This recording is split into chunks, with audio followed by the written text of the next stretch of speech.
Hello, welcome, and thank you for joining us today for the next webinar in our What's New series. In today's webinar, we'll cover some of the newest features in Microsoft 365 that you can implement in your business, as well as covering some brand new features that give us a bit of an insight into the future of where Microsoft is headed. Don't feel like you need to make notes or take it all in straight away, as we'll be sending out a recording of the webinar and a follow-up fact sheet later today. Also, if you have any questions, please do feel free to drop those into the Q&A box at any time. I'll do my best to keep an eye on those as we go along, but there will also be dedicated time for questions at the end of the webinar. Okay, let's take a look at the agenda for today. So some of the features that we'll be looking at are the timeline for the end of Classic Teams. We'll be looking at updated content sharing and transcription consent settings for Teams meetings.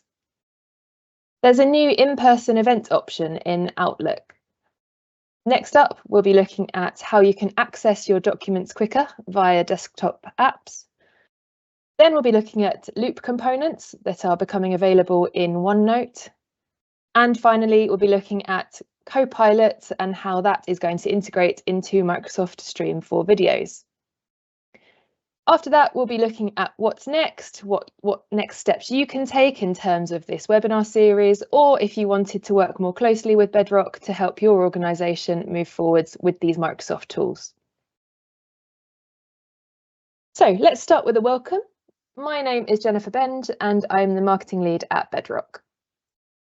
Bedroq is an IT managed service provider and Microsoft solutions partner for modern work. This means that most of the IT we implement is based on the Microsoft stack. So that includes all of the things that you probably use every day, such as Outlook, Teams, Word, all of those desktop apps, as well as Azure, SharePoint, etc. We're also experts in secure, resilient networks and managed IT solutions where high performance is critical. We work with organisations that have some of the highest security requirements in the UK. We manage mission-critical IT and operational technology for those highly regulated organisations. The most important thing we want to do, no matter what your organisation does, is to make sure that your IT strategy is supporting your business strategy as a whole. We do this with the help of our 8 strategic rocks that you can see on the screen here. So these are data, skills, backup, strategy, investment, security, quality of service, and collaboration. The collaboration rock is at the heart of this particular webinar series, as all of these Microsoft 365 tools that we're talking about are collaboration tools. Many of you, as I said, will be using all of these apps and Microsoft 365 tools, but often we come across organisations that aren't using them to their full capacity and therefore aren't getting the most value out of their investment into those licenses. That's why we set up this webinar series, just to help you stay on top of all of the new features that are constantly being added by Microsoft. So let's start off with our first update today. The new Teams app is in the process of rolling out in stages for users who are still on the classic Teams client. So this has been going on for quite a while now, where we've been talking about the new features that are becoming a part of new Teams and the things that are kind of rolling up and ending for the classic version of Teams. The rollout involves installing the new Teams client for users who still have the classic Teams client. And when you do that, Microsoft will also be attempting to uninstall the classic Teams client 14 days after the installation of the new Teams. This rollout is going to differ based on your Teams admin center policy controls. So, for example, some people may have already made an admin policy that just moves everyone directly onto the new Teams. Other people may have done something slightly different. So that's why these timelines do vary a little bit. The main thing really from this announcement that you need to take note of is that the end of support for the Classics Teams client starts on the 1st of July this year, and the complete end of availability for the Classic Teams client starts on the 1st of July next year. So they've given us a fair bit of warning for this. We've known new Teams is in place for quite a while, and this is just the solid dates now of where you will no longer be able to access Classic Teams. So from April 2024, users will see informational banners and dismissible warning dialog messages about the upcoming end of support. So here are two examples of what this will look like on the screen now. So as it is, we're past April where these messages have started popping up. You've probably already seen them if you have been using the classic version of Teams. These are the messages that you or your users will be able to see if they are still using the classic version. From the 1st of July 2024, Classic Teams will become unsupported. So essentially, things might start going a little bit wrong from that point onwards, because Microsoft are not going to be focusing on supporting Classic Teams and making sure all of the updates are done, etc. The in-app dialog messages will inform users that the client is no longer supported. Again, these messages will be dismissible by just clicking that X, but they will also reappear periodically. So they will keep popping up, trying to force you onto that new Teams client. From the 1st of July 2025, next year, Classic Teams Desktop will reach the absolute end of availability. That means it will be blocked from use for all users. So we've talked a few times on this webinar series about the issues that people have had with new Teams, including random freezes, unreliable status notifications we had a while ago. And while things have been slowly improving, there are still teething issues, I would say, with these new Teams. Hopefully, now that all the Microsoft resource will be going into the new Teams, this should get much better. So fingers crossed, and we'll keep an eye on that as we go along. Okay, I've seen we've actually got a question in saying problems with screen sharing as a result of new Teams. So any hints and tips to get around this? Well, luckily, Rachel, we are jumping straight onto a content sharing update here. So hopefully this will help you a little bit. If not, I'm happy to reach out afterwards. So this new feature is when you're sharing content on a call or in a meeting and you're using a single screen, it can be hard to keep track of your meeting participants, any raised hands, and also be confident that you're sharing the right content. So personally, I use two screens in my day-to-day work, which means I'm able to have the content I'm sharing on one side and the whole Teams gallery on the other side. On the rare occasion that I have to use a single screen, it really kind of makes you feel a little bit odd that you can't see that gallery view whilst you're sharing content. This update will hopefully make all of these things better. So the presenter window that appears when you screen share currently shows just one other member of your meeting, and that's usually the person who spoke last. So you'll see them in the little window in the bottom on top of the content that you're sharing.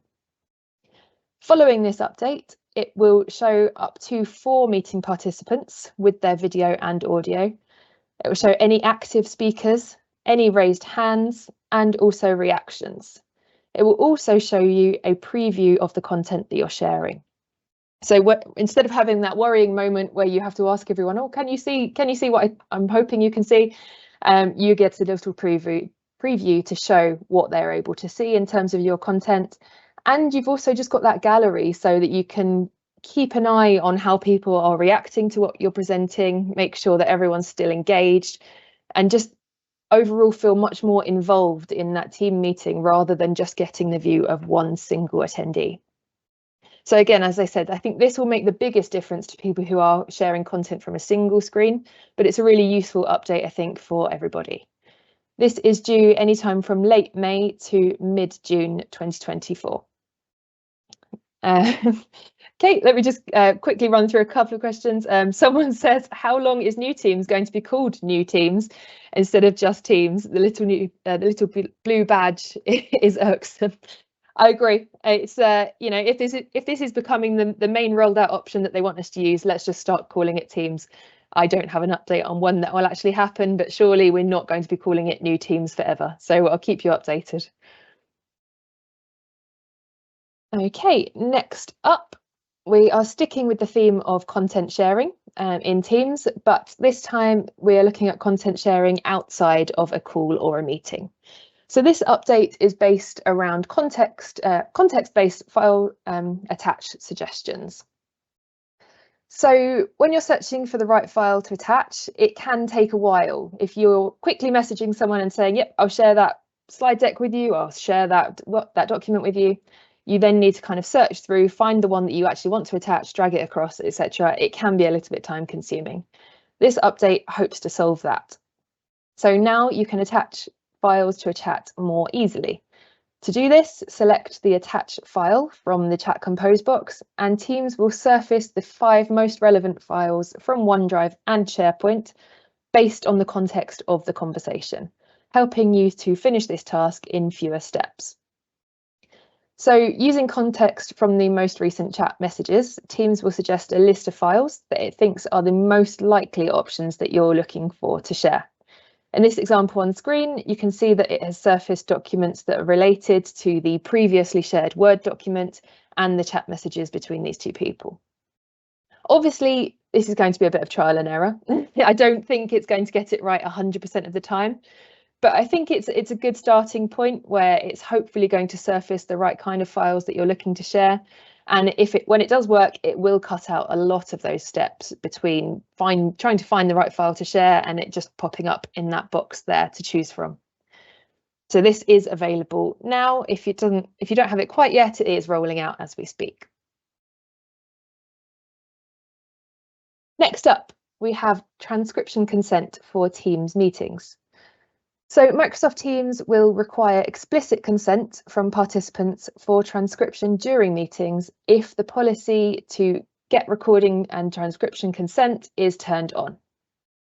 Participants who do not consent will not be able to unmute, they can't turn on their camera, and they can't share content during the meeting.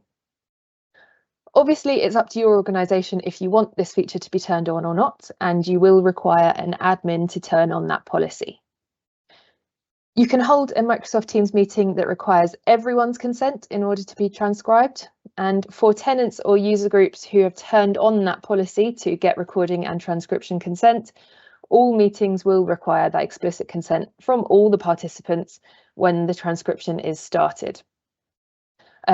Otherwise, as I said, they'll be able to listen in as a kind of fly on the wall to that meeting, but they won't be able to participate in any way because they can't, the microphone won't be able to be switched on, they won't have a video, they can't participate in that meeting actively. So this will begin rolling out late April 2024 and is expected to be completed by early July this year. So again, it's probably not relevant to many organisations who don't require this explicit consent for transcription. Obviously, if you don't turn on that policy, you can still transcribe without getting the consent. That's not a problem at all. But if you do have some compliance in place that does require transcription consent, this is a really useful feature, I think. It will also work for all participants of the meeting, whether they are part of your organisation or perhaps an external participant. Transcription consent for calls, someone has asked about that. It will be the same. So if you turn on this function and you want to transcribe a call, the person on that call will also have to consent to that transcription. So anywhere where this policy is in place, this button will pop up and you'll be able to switch on or off the requirements for each meeting. I guess someone's asked, do you control requirements on a meeting by meeting basis, or will it apply to all meetings? As you can see on the screen here, you can turn it on or off depending on the kind of meeting that you're running, or you can set a policy that it just automatically applies to all meetings.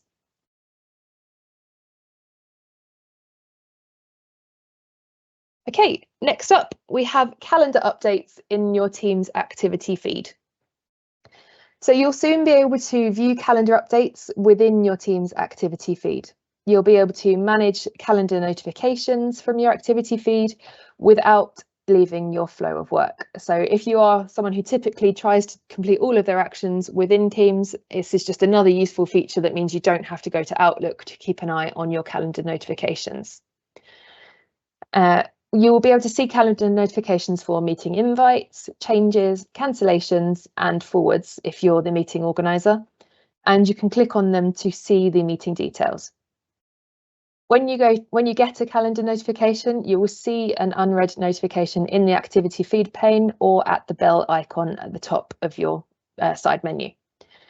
When you click on that notification, you'll see the details of the meeting or event in the right-hand pane. The settings for this will appear under the Notifications and Activity tab in your settings menu. There's a screenshot of that on the left there with the blue box around it. So you have the ability to switch this on or off from there. So again, it's just down to your personal requirements, really. If it's something that you wanted to appear within your activity feed and you're quite looking forward to managing those calendar notifications within Teams, you can switch that on. If it's just kind of a bit annoying for you and you prefer to carry on managing everything from Outlook, you can switch it off and it won't appear in this activity feed. We're expecting this update anytime now. So keep an eye out. We've not got it yet, but we're hoping to see it anytime soon. Next up, we've got quite a few slides on this one because there's quite a few useful screenshots that I wanted to include. This is a new in-person event option in Outlook. So this new option helps you to schedule face-to-face events within Outlook itself. Organisers can request invitees to attend the meeting in person, and attendees can respond confirming if they're going to be able to participate or in person or if they can only attend virtually. So in order to do this, as you can see on the screenshot here, when you're organising a meeting, you can request invitees to attend the event in person, and you do this simply by creating or opening the meeting that you want to set as in person, and next to the location field, there is a new in-person event toggle. So if you want people to attend in person, ideally, you just slide that toggle and it will encourage people to turn up in person to your event. When you mark an event as in person, the suggested times for the event might change based on now not only the attendees' time availability, but also their location availability. So this is something that we covered quite a few webinars back now, that you can update your calendar to show days where you're in the office and days when you're working at home. So this update will use that information to suggest a time where the majority of the people you're inviting are going to be in the correct location to be able to attend in person. Time slots in which attendees are planning to be in the office will be suggested first. Obviously, it just makes more sense if most people are going to be in the right place at the right time. Let's choose that date rather than, trying to organise people and get them into an office when they're not usually there. If you receive a meeting invite that is marked as in person, you will see visual clues on both the email invite and the calendar event to help inform you that the meeting organiser has requested invitees to attend in person. The email invite and the calendar event will both have an in-person suffix appended to the title, and the mail invite will also include an in-person label in its contents. Additionally, the calendar event will also contain a unique icon to help identify in-person events. So you can see these in both of the screenshots here. On the top left, that's how the invite will look for you. It will show that in person in brackets there. And on the calendar view within Outlook or Teams, it will have that little icon just saying you are required to be there in person. When responding to an in-person request, instead of just one yes or no option, you'll now see three. So you can choose yes in person if you plan to attend the meeting in person as requested by the organiser. You can choose yes virtually if you would like to attend, but it's just not going to be possible for you to attend in person. Or you can select yes with no attendance mode information, just in case you prefer to confirm that later on. Perhaps you need to organise your travel arrangements, just double check that you can get there. So you can say you're going to be there without disclosing your attendance mode straight away. As attendees respond to an in-person request, you can track their responses in the tracking pane, which displays each of the person's attendance modes along with their response. So you can see there on the right-hand side that you get the yeses all listed and whether they're in person or virtual, and also do not respond and responded no, as you would normally do. So this new feature should be available to you now if you're using the new Outlook. Okay, next up, we're going to be looking at how you can access documents faster via desktop apps. So If you prefer to open documents when you're in an app rather than via SharePoint or OneDrive, then this update is for you. At the moment, when you click open in the app, you'll get a list of your most recently worked on documents, or you can also view a list of pinned documents where you've pinned the ones that you use most regularly. With this update, you can open files from shared libraries, and these libraries will then start showing up in the new quick access section of the Office apps backstage area. This is intended to deliver just a more consistent approach, because this same library will appear across all of your apps whenever you click that open button. This won't change where your documents are actually located. It just gives you a different view to access those file locations in desktop Office apps. So you're not moving anything away from its location in SharePoint or Teams or OneDrive.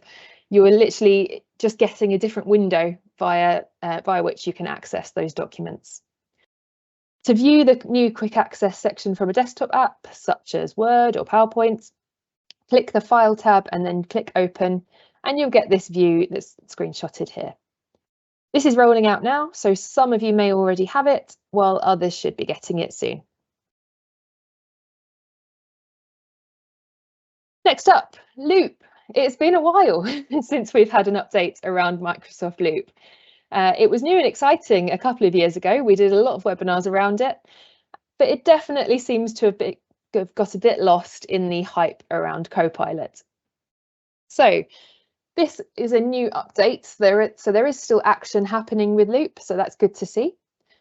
You will soon be able to create and insert Loop components on a OneNote page. So to do this, you'll just need to place your cursor where you want the Loop component to appear, navigate to the Insert tab, then there's the Loop Components option, and you'll be able to create a new component or just paste a link to an existing component. As with all Loop components, the information that you enter into the component will be live shared across all locations where that component appears. So that is the magic of Loop. Again, as I said, if it's not something you've really come across before, you can go back to some of our older webinars. They're all on our YouTube channel. And yeah, the magic of Loop components is that wherever you share this information, whether it's in an email, whether it's in Teams or now in OneNote, this information will be kept live and up to date no matter where you're looking at it. I have to say, with this update, I have been wondering if Microsoft might be combining the standalone Loop app into OneNote, as they fulfill very similar functions. You're basically creating a page full of different loops, Loop components, and obviously OneNote is a much longer standing app than the new Loop app is. So I'll keep an eye on that for you as well. Some of the techie detail around this is that any new Loop components created in OneNote are stored in the OneNote Loop Files folder in your OneDrive. When you insert an existing Loop component, you just need to ensure that you're using the component link and not the page link. That will make sure that you have that live view of the component. And Loop components in OneNote automatically resize their content to fit within the area that you've put it in. So if you drag the corners of the OneNote canvas, the width of the Loop component will automatically adjust to fit the space that it's given. So if this sounds like something that will be useful to you, if you're a big user of OneNote, if you have started using these Loop components, this is due anytime now, April to May, for the Outlook, sorry, for OneNote on the web. And it's due from June to mid-July on the desktop version of OneNote. So just a little while to wait for that, but it should be coming between June and July if it's something that you want to start using within that OneNote desktop app. Okay, our next update is a Copilot update. So when you're looking for specific details from a video, it often takes a fair bit of time to find what you need. Perhaps you've kind of scanned through a video once, you know the content is in there somewhere, but you can't remember the exact timestamp of where you heard it. You may need to watch the entire video or jump through to manually to hopefully find the parts that you're looking for. So what this update is aiming to do is to make that easier, as Copilot is coming to Microsoft Stream as part of the wider Microsoft 365 Copilot tools. This will work on videos such as the one screenshotted above, which are purpose-made as video content, but it will also work for recorded meetings, recorded phone calls, those kind of videos too. You'll be able to use Copilot in Stream for a number of options. So these include summarising any video to identify the relevant points that you need to watch. You'll be able to ask questions to get insights from long and detailed videos. You'll be able to locate where people, teams or topics are discussed, so you can jump straight to that point in the video. Perhaps it's a big company-wide update and you just want to jump to the point where your team is mentioned, so you can listen into that part. And you can also identify calls to action and where you can get involved to help. So again, perhaps you've been name dropped as taking on a particular action within that meeting recording, and you just want to quickly get to that point so you can view the conversation in context around that and also get a note of your notification and action. So this is due from late April, and so around any time now really, and it is for users who already have a Copilot license. So if that's you and you think this could be useful, then definitely look out for this on Microsoft Stream and via your meeting recordings. Okay, so those are all the updates that we had for today. Before we head on to the Q&A, I just quickly wanted to let you know about the next webinar in this series. So that will take place on the 6th of June. Really hope to see lots of you there again. Cara is kindly going to drop that link into the announcements box just so that you can sign up now to register for your place. As I said, look forward to seeing you, lots of you there.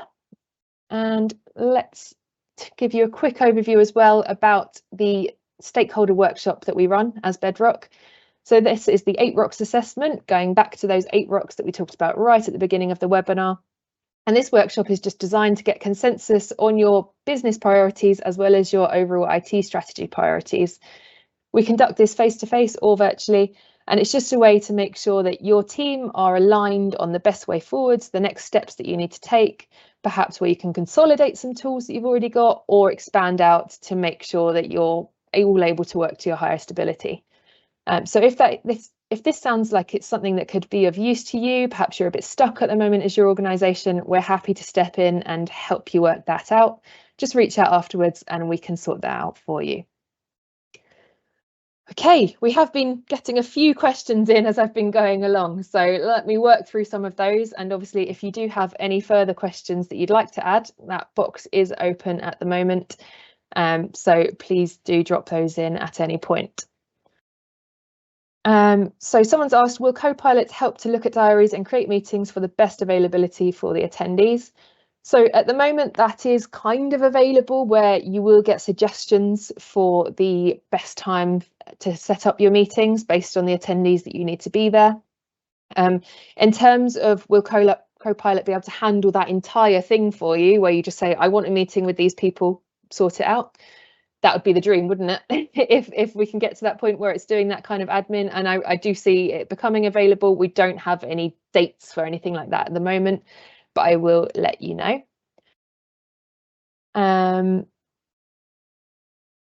So someone's asking, do you think the calendar updates in Teams is an indication of the direction of the long-term future of Outlook from Microsoft? And this person's turned them off. Fair enough, they don't work for everyone. I definitely think a lot of the updates that we've been looking at over the past year or even 2 years, everything is moving towards Microsoft Teams being that central source of work. You know, so many of these updates that we give you, we say, Microsoft don't want you moving outside of that Teams environment. They're bringing as much as they can into there so you can stay within the app and manage everything there as kind of your central pillar of work. So potentially we're looking at more and more of these integrations coming in to Teams and using that again as your central work platform. I think it will be a while until we can completely leave Outlook. I think, you know, there's still plenty of places where email is the best option, but who knows, we'll keep an eye on that definitely. Someone's asking about the in-person Outlook. Do we know when it'll arrive? It should be available to you now. So if you're using new Outlook, that new in-person event option that we looked at, that should be available. If not, it's becoming available. So it may be to do with your organizational policies if it's not there quite yet, or it may just be that your Microsoft hasn't reached your phase of the rollout yet. But anytime now. So if you do want to start letting your organization know that it's on the way, I would say now is a good time to do that.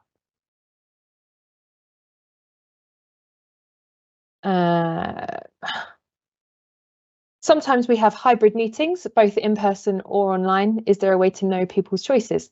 Yep, there definitely is. We looked at how you can respond to those meeting invitations. If it is if you do mark it as an in-person meeting, then you'll automatically get the option then on the response to choose whether you're attending in person or attending virtually.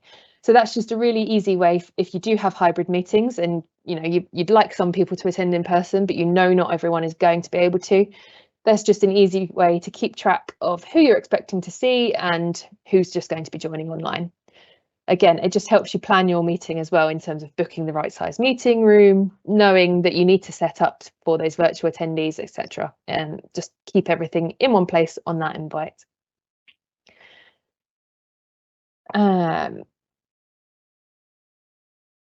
Got a couple of questions around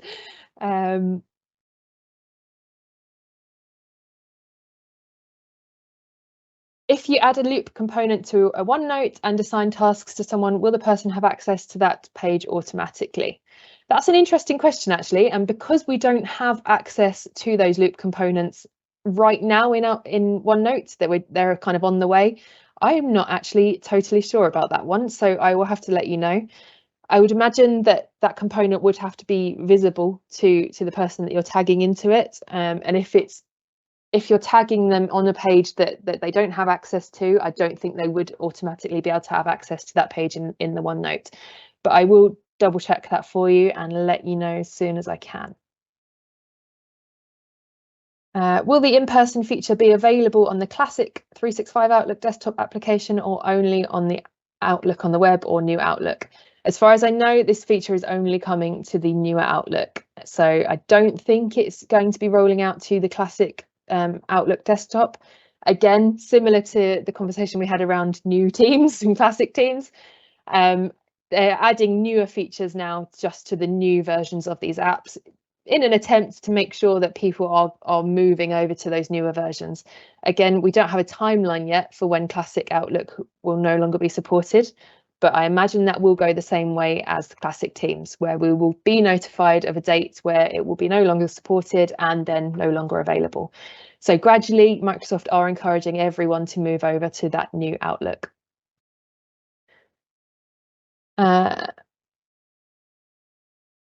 Okay, I think there's some other questions that I'm going to get back to on an individual basis, just because they cover some kind of more in-depth topics that are relevant to particular organisations. So I'm happy to do that.